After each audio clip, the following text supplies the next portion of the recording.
Many of those 80-20 issues, like men and women's sports, I think it's 97-3, not 80-20. And I think crime is maybe 100-0. So I think we may get very well some Democrat support, but I hope so. But even if we don't, we have the majority, so we're going to vote it in as Republicans, and we're going to do something. And that's going to serve as a beacon for New York, Chicago, Los Angeles, and other places all over the country.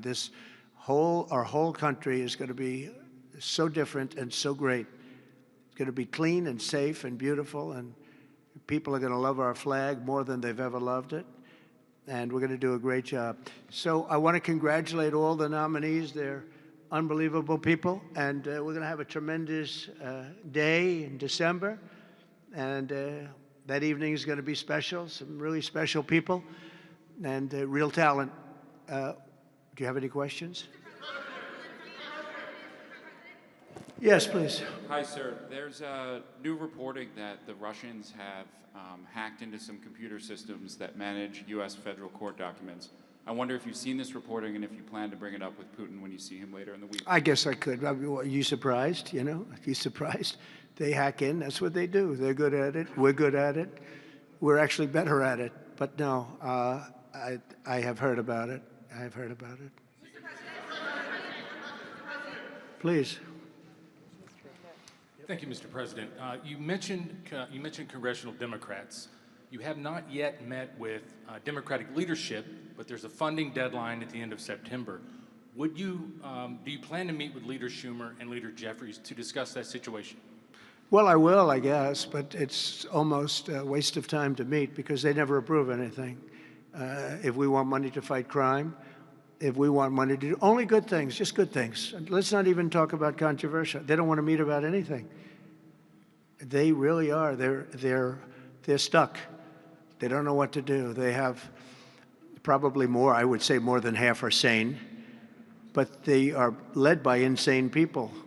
And the kind of things that they're pushing are not something. We have a communist running for the mayor of New York, and I wish him well. I may have to deal with him. I mean, it's not even conceivable.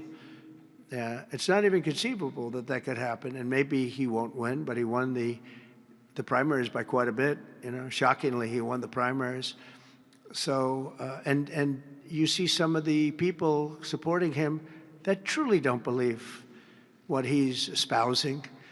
So, I mean, we will meet, but nothing's going to come out of the meeting. But here's the advantage we have is that we just passed a great, big, beautiful bill that had all the biggest tax cuts in history. No tax on tips, no tax on Social Security. Think of it. Think of that for the seniors. No tax on overtime.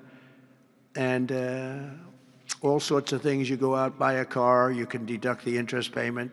If you borrow money, you can deduct the interest payment from your taxes.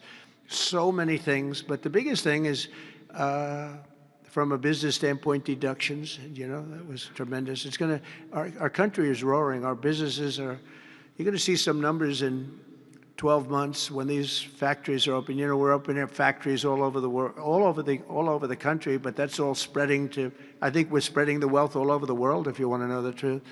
But we're opening them in this country at a level that we've never seen before. We've never seen. So they just don't want to prove anything. They just, we meet with them and they say, as Nancy Reagan said, just say no.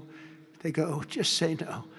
They're afraid to approve anything. If we say, we want to stop crime in this country, or as an example, bail, we want to make it so that people, if they murder somebody, they're in jail. They don't get out on no bail.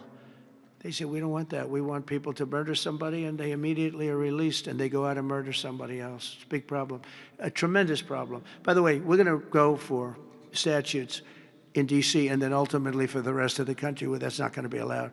Because it was when they did the cashless bail thing that the numbers really started going up. In this city, in New York, in Chicago, in Los Angeles, no matter where they have it, the numbers went through the roof. So we're going to meet with them, of course. I'd like to meet with them. We're going to tell them all these good things, and they're going to tell us no. And then we're going to go out and we're going to vote it in by the Republicans, because I don't believe that anybody is capable of making a deal with these people. They have gone crazy. Go ahead. Thank you, Mr. President. Thank you. Your federalization of the police has a 30-day limit unless Congress acts to extend it.